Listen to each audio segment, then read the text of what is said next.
I have been a fan of disaggregation and composable infrastructure for some time now, and it's a great way to get better utilization out of your infrastructure and improve flexibility and the programmability of your resources. And even companies like HPE have validated the market with their Synergy platform, but adoption has been slow. So today we're going to be talking with a company that is looking to change that. So stay tuned.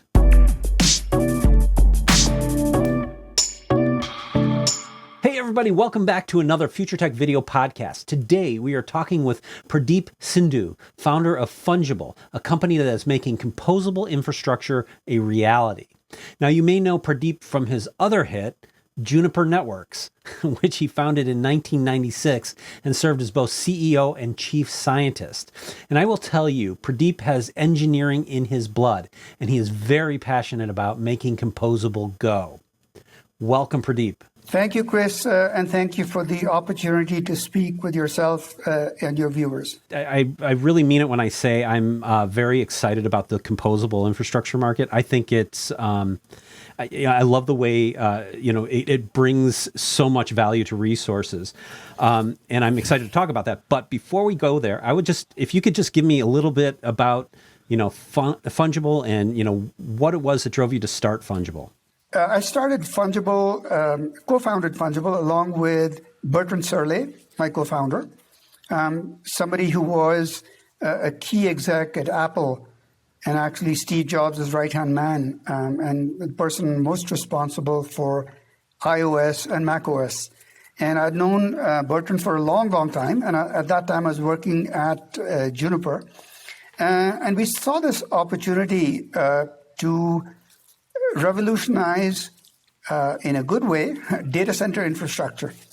Data center infrastructure, particularly in enterprise, is siloed. And those silos are actually now also coming to hyperscalers, because hyperscalers have these HPC pods and machine learning pods and so on. And our view has been always that if you can use a high-performance network to disaggregate the infrastructure components efficiently, and then compose them using software, then you end up with the best possible solution for data centers.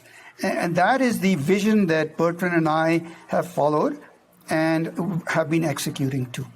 So tell me, I think a lot of people are confused about what composable infrastructure even is. I mean, could you give me a little bit of background on what is composable infrastructure? So, the best way to think about composable infrastructure is to use an analogy. Most of your viewers would have played with Lego blocks.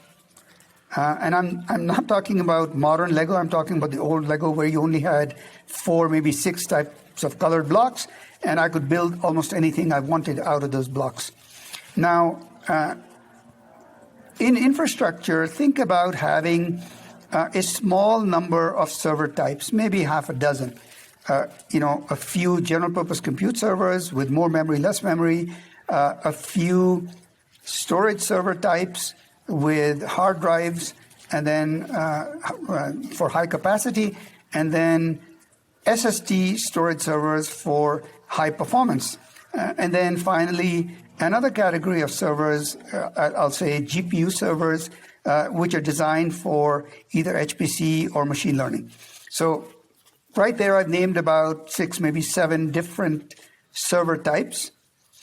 Each of them is functionally specialized to do some subset of the overall computation really well.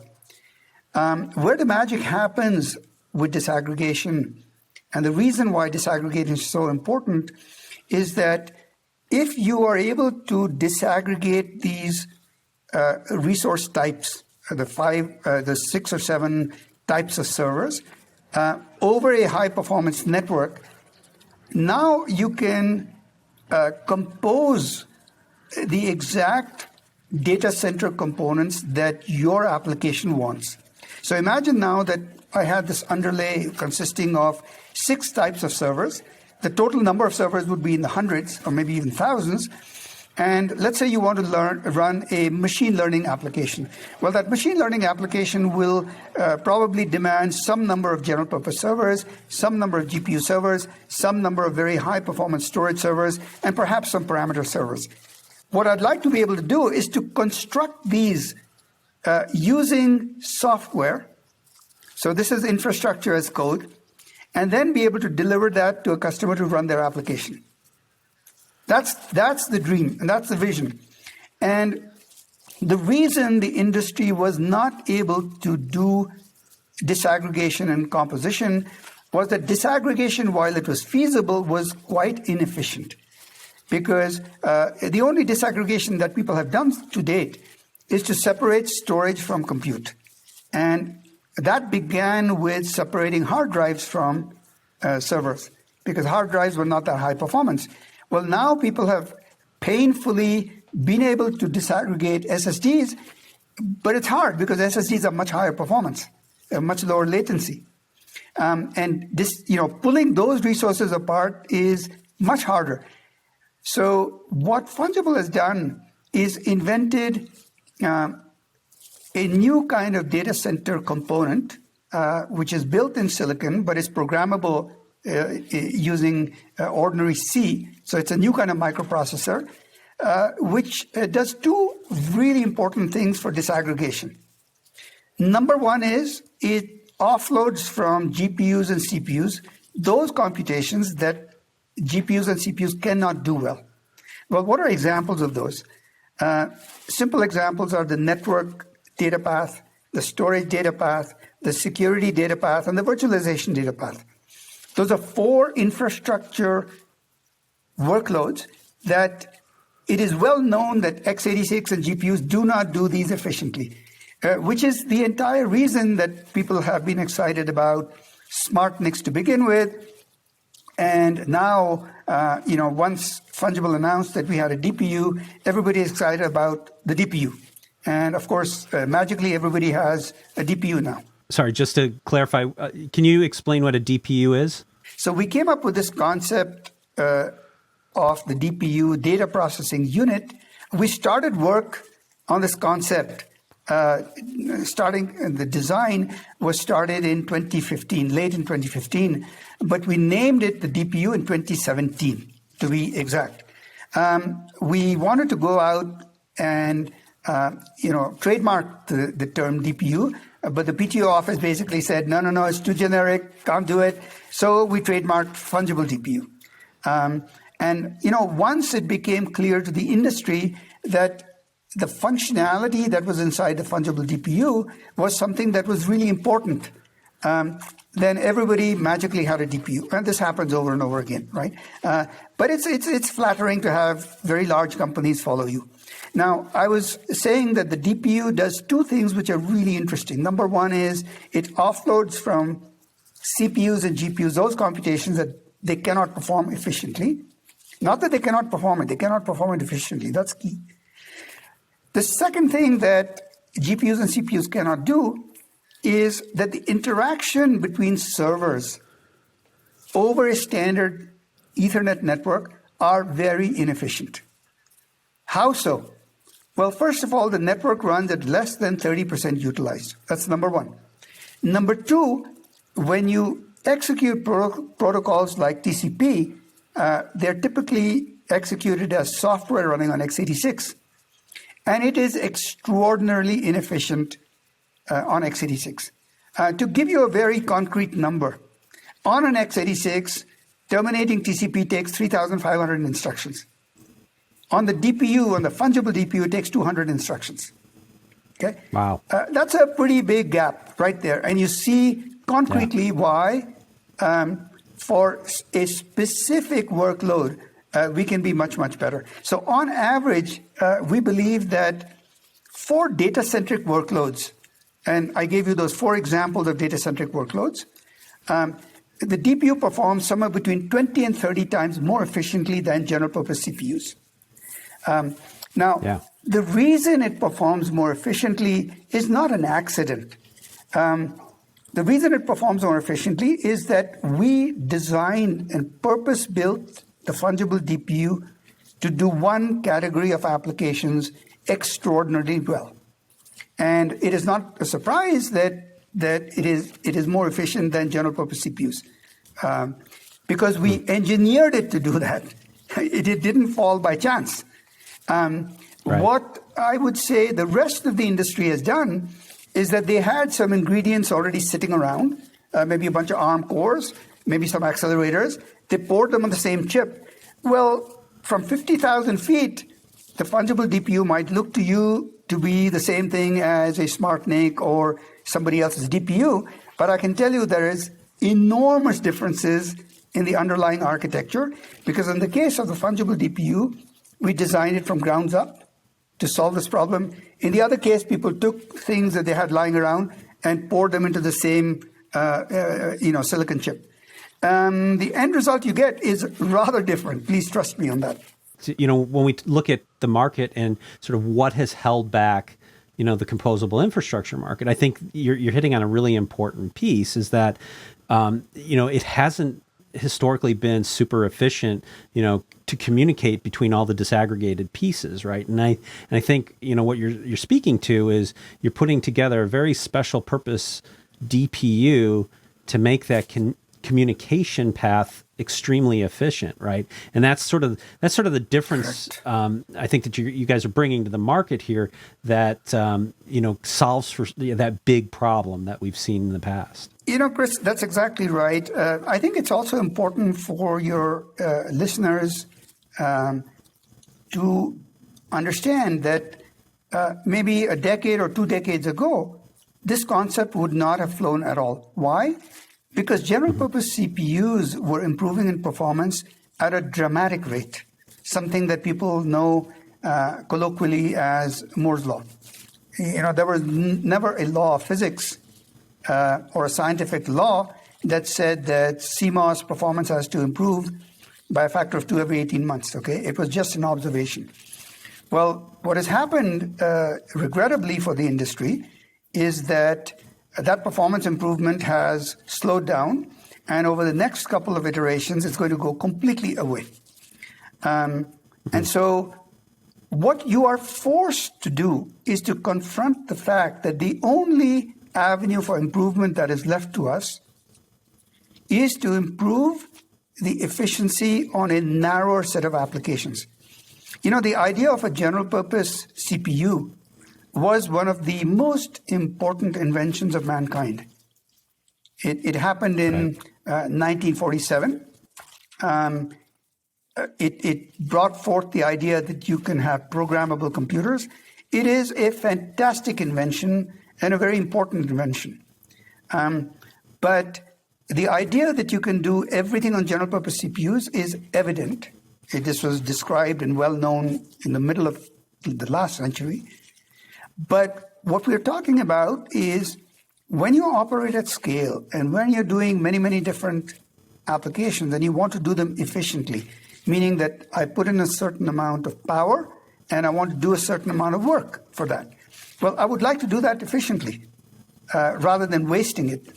So this is the reason why you have to specialize. This is the reason that GPUs came to the fore, because GPUs execute vector floating point computations maybe 20, 30 times more efficiently than CPUs. And, while in the beginning there was this competition between them, pretty quickly people realized, well, the same way that I don't use a screwdriver as a spoon to eat my food, I shouldn't be using a general purpose CPU to do floating point computations. Well, where we are today is that the fungible DPU has introduced a third kind of animal in the zoo of engines. And it is specialized on a particular set of workloads or computations that we call data-centric. And it is by far the best engine for those workloads. We don't claim to do everything. And we're not, the same way that GPUs and CPUs are not in competition with each other, we're not in competitions with GPUs and CPUs. We are trying to do a workload, a very important workload in scale-out microservices-based deployments a very, very important workload. We're trying to improve the efficiency of that. And having done that, it enables disaggregation and pooling of resources with efficiencies that people will be quite surprised at that we can achieve. We've kind of talked about what it is, right? But I think we should talk a little bit about why it's so important and what are the benefits that one gets out of composable infrastructure.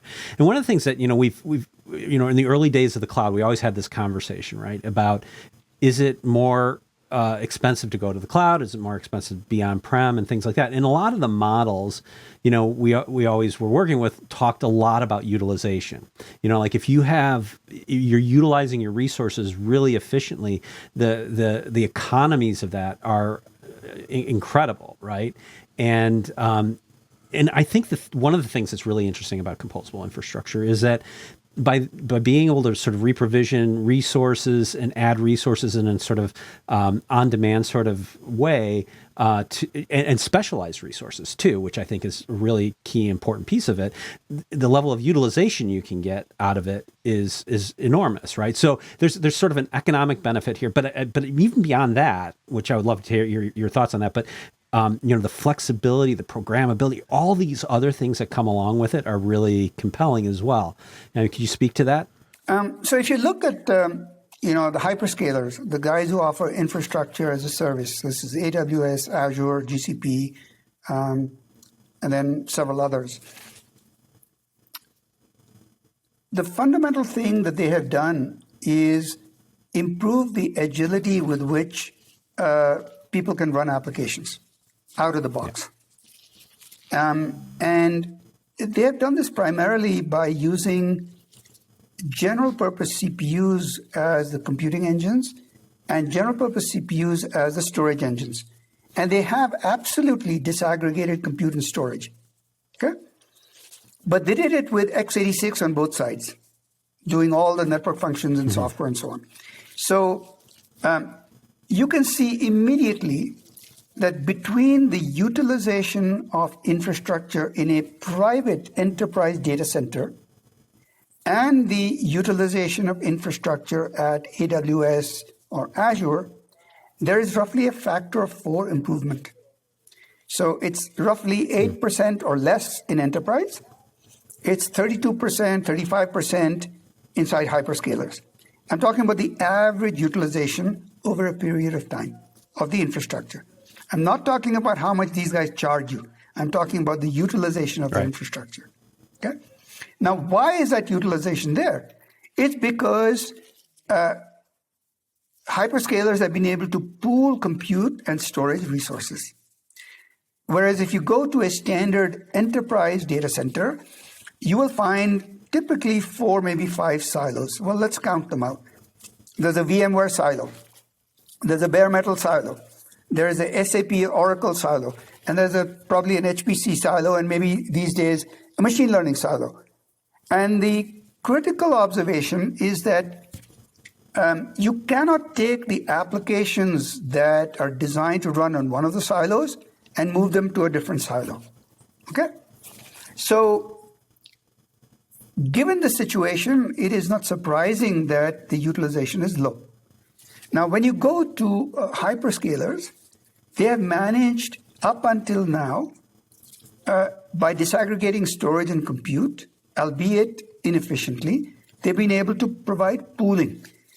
But it is important to underline that they do not pool all storage. For example, there are still local SSDs stuck in every server. Why? Because they have not been able to put these local SSDs out on the network with performance that is indistinguishable from having them locally attached. Okay? They're not able to boot servers from remote drives. So what that forces you to do is every server, every compute server, has a bunch of drives stuck inside it. And that's huge inefficiency because those drives are typically used maybe 20, 30% utilized.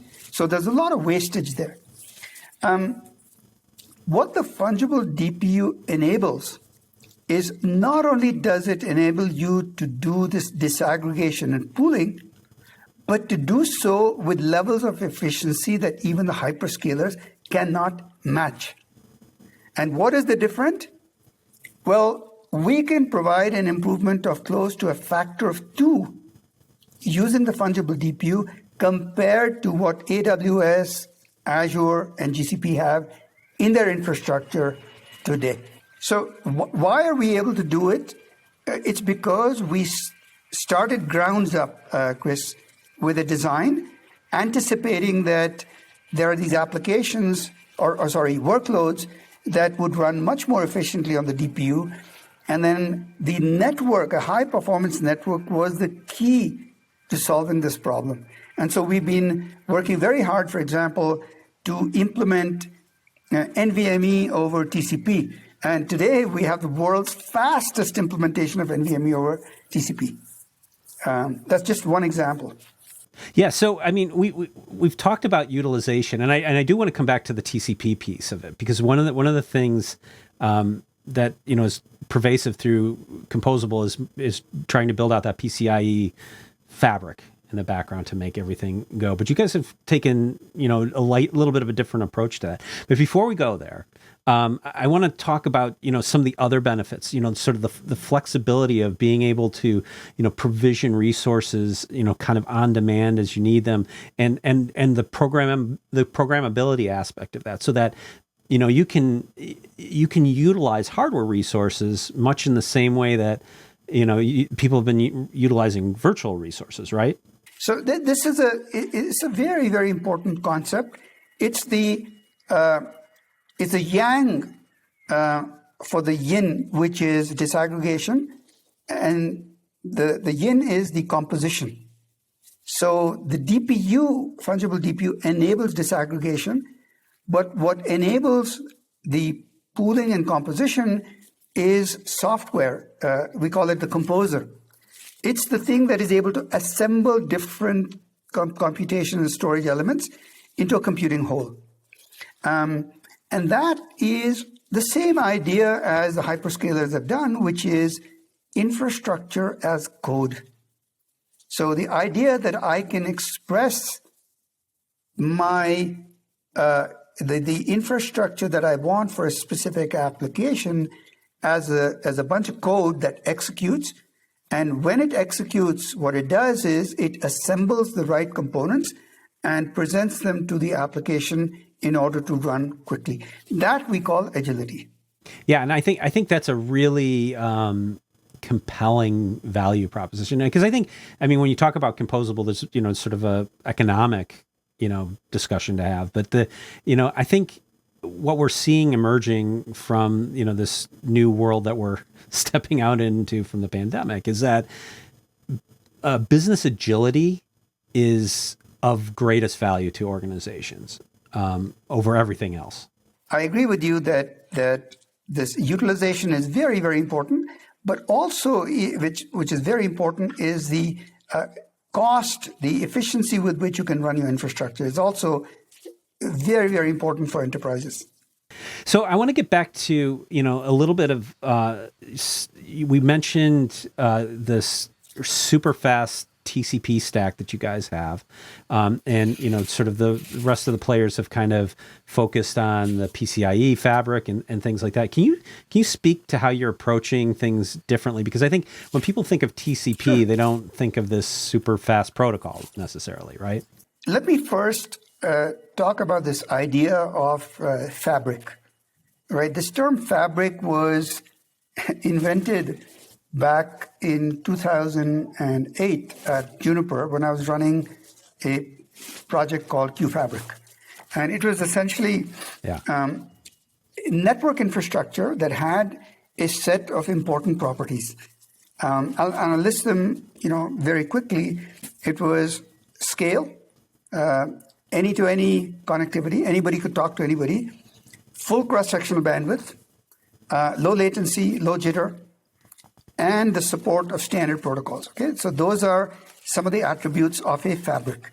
What people have done is, back then they jumped on the term fabric without really understanding what it entailed and without actually delivering on the promise. You mentioned PCIe fabric.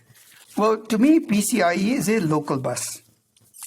And it's even not even a very well designed local bus, because it has, I could mention you half a dozen limitations. For example, a complete asymmetry. The CPU, which is the root complex, is the master. And the only topology that is envisioned is a tree. Well, anybody who's done anything with networking will tell you that is broken to begin with, okay? So let's not talk about PCIe fabrics, okay? The other problem PCIe used as a network is that it doesn't do well over distance. Anybody who's tried to do external PCIe interfaces has gotten egg on their face very rapidly.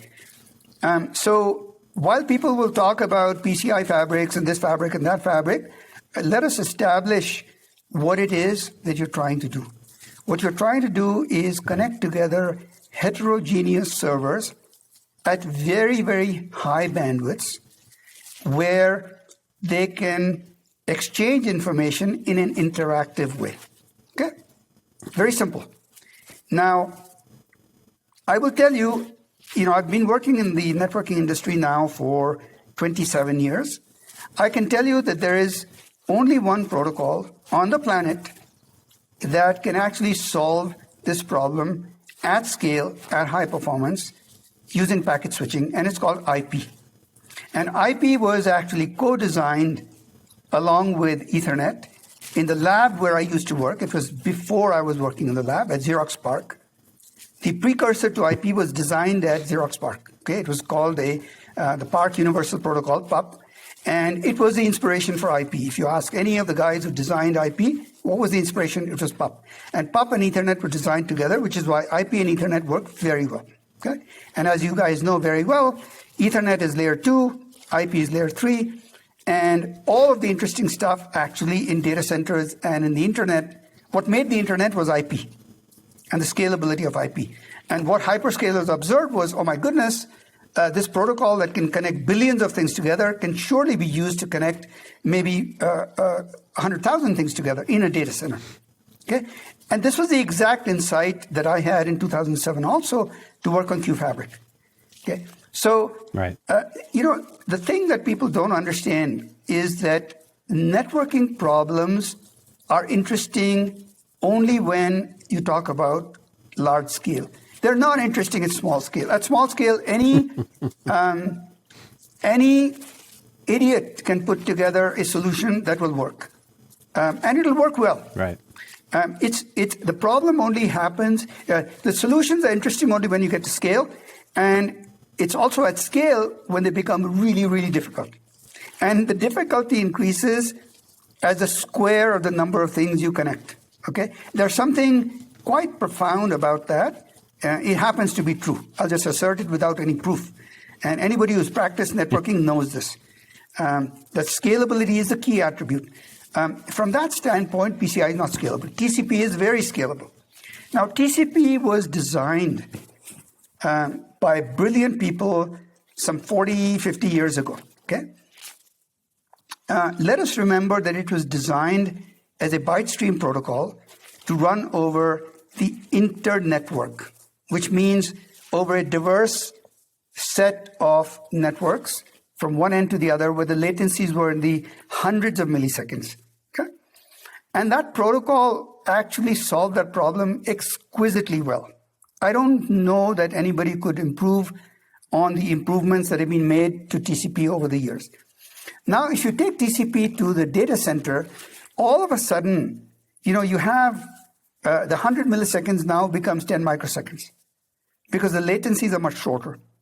Some of the things that TCP tries to do with respect to flow control and the way in which it tries to do it are actually fundamentally sound because TCP is an end-to-end protocol. What we should understand about TCP, though, it's a byte stream protocol. When two computers want to exchange a message, it's not necessarily the best paradigm to use a byte stream protocol. It's much better to use what's called a datagram protocol. And IP is a datagram protocol at its heart. So at Fungible, while we support standard TCP better than any other company in the world. And, the one advance that was done by the storage industry was to introduce NVMe into the picture. What NVMe did was it allowed general purpose x86 hosts to interact very efficiently with I/O devices using this concept of queue pairs, which I believe was invented by InfiniBand. Okay, so credit where credit is due. So it's the most efficient and also, I believe, the right paradigm to interact with I/O devices.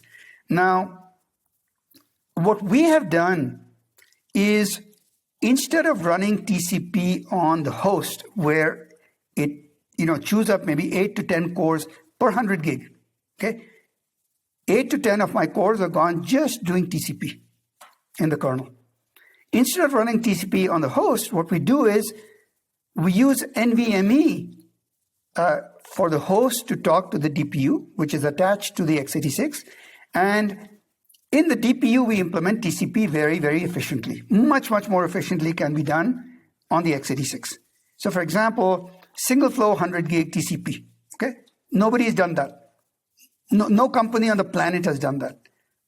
The best people have done is maybe 20 gig on an x86. I'm talking about single flow. Multi-flow, of course, we saturate the bandwidth of the network. So 200 gig for the small DPU, close to 600 gig for the large DPU. So those are the numbers that we have, which are demonstrable today. So what we've done is, because we are a very big believer in standards, we support the NVMe storage protocol over TCP. Both of these are standards. NVMe is a standard, TCP is a network standard, and we have the world's fastest implementation of NVMe over TCP. So to give you some numbers, for a target, we do close to 15.5 million IOPS delivered to the network using NVMe over TCP. When we talk about delivering data to a initiator or a client, we have set a world record of 9.2 million IOPS delivered to a single server using NVMe over TCP. Wow.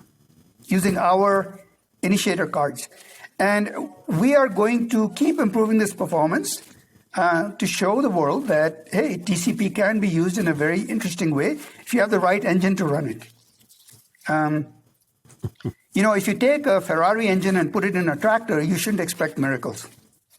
So tell me about, I got to imagine at some point, if you make this as efficient and as fast as you can, maybe the hyperscalers are going to come knocking on your door.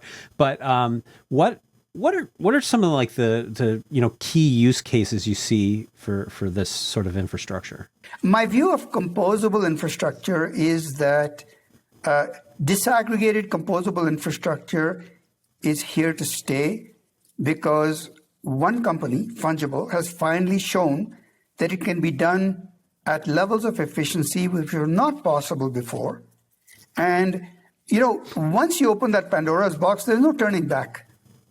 People are not going to go back to a less efficient way to do things when a more efficient way is available. To give you some very interesting use cases which are based on discussions with customers or potential customers, are the following. One is GPU, CPU disaggregation. Okay? This allows us to pool GPUs and actually run either high-performance workloads or machine learning workloads or other workloads that can use GPUs very efficiently. That's one sort of very interesting use case by itself. Another use case is to actually disaggregate all high-performance storage, SSD storage, whether it is for purposes of booting, whether it is for purposes of local instance storage, or whether it is for purposes of an elastic block store.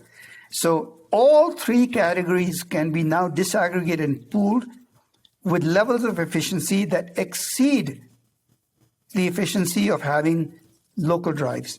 So one thing that might be stunning to people to learn is that we have run benchmarks where we compare the performance of databases with locally attached SSD drives with the performance of those same drives unplugged and put on an FS1600 storage target, which is a fungible product. And we show better performance with the remote drives compared to local drives. Now, you'll ask yourself, how can that possibly be?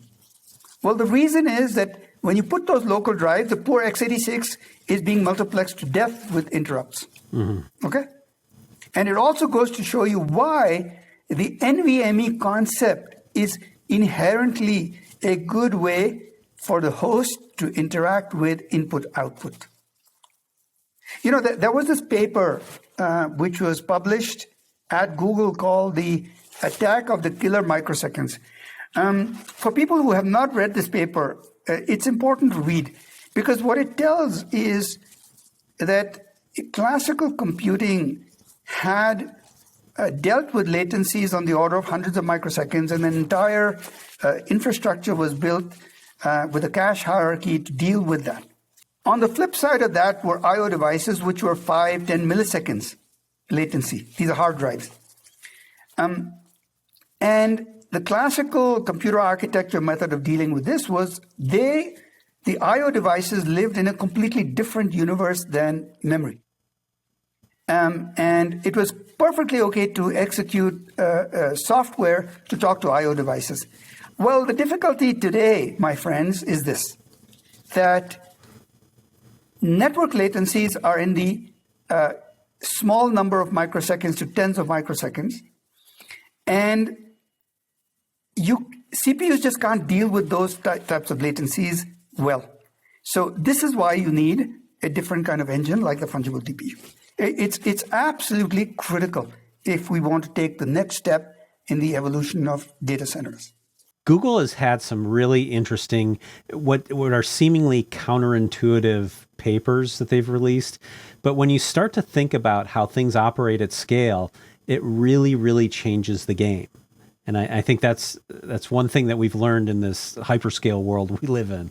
Honestly, I will tell you that at every increase in scale by a factor of 10, the problems that you encounter are completely different in character. This is why the hyperscale companies are the first ones to notice these problems. And, you know, while I was at Juniper, we worked with many of these hyperscale companies and got exposure to the pain and the difficulties they were encountering. And all of the difficulties stemmed from scale in one form or another. Pradeep, one of the things that Chris and I often talk about is the challenges of actually growing the sales organization of a startup. So we talk about getting the right people. It seems like you have the right people. Chris and I have been talking about this idea for I don't know how long, and it seems like the DPU and the architecture and the way you kind of gone about it is compelling. But how about like from a sales and marketing perspective? What is your strategy about how you're going to go to market and get Fungible out there? One of the things that I have to confess to you and to your listeners is that the go-to-market problem for the technologies we've developed is as daunting as developing the technology itself. And, you know, I was well aware that when you make an architectural change, most people are very reluctant to change architecture. That's the last thing you want to change. So our strategy for go-to-market has been twofold. One is to work with a small set of hyperscalers who feel the pain the worst, and to try to work with them to show that the DPU actually adds value in their infrastructure.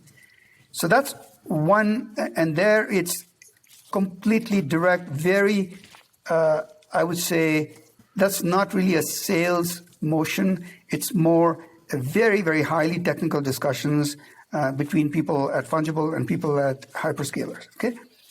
Then you have, we want to sell to a broader market, And the first systems that we chose to develop on the DPU were storage systems. Why did we choose that? Well, because the fungible DPU has an outsized impact on the efficiency of storage. It enables full disaggregation and pooling, which nobody does today, as I told you, because most hyperscalers even have local drives in their servers.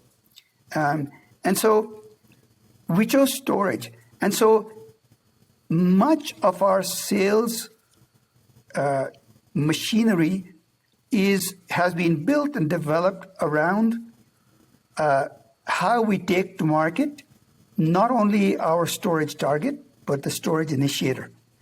Now, lest we be labeled as, oh, you guys are a boring storage company, this is but a first step for us because it is the most important thing to disaggregate. It's a very important thing to disaggregate, but to do it efficiently. And we have demonstrated, are going to continue to demonstrate industry leadership in the storage arena for disaggregated pooled storage. But it doesn't stop there. The next step we're going to take is to disaggregate other components like GPUs from CPUs, okay? FPGAs from CPUs. In fact, I am 100% confident that with the exception of DRAM, which people would also like to disaggregate, but it's very hard to do that, trust me. Very, very hard to do that because the latencies are very tight. And the performance of general purpose CPUs depends exquisitely on that latency being small. So even if you increase it by 10, 20%, your application performances will fall by that same amount or bigger. Yeah. So on the subject of taking our broader disaggregation and composition story to the market and to customers, we are having discussions with certain service providers who value these capabilities. Particularly, they value the improvement in utilization, which they can completely take to the bank and give better pricing to their customers in turn. So that's the value that we provide. And it is a bigger challenge because it's a new category of animal.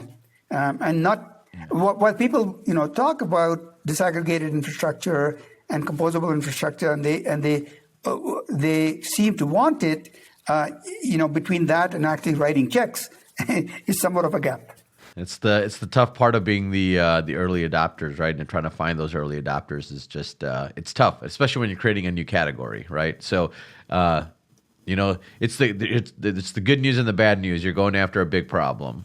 When you go after a big problem that other people have not really succeeded, you end up with a lot of arrows in your back.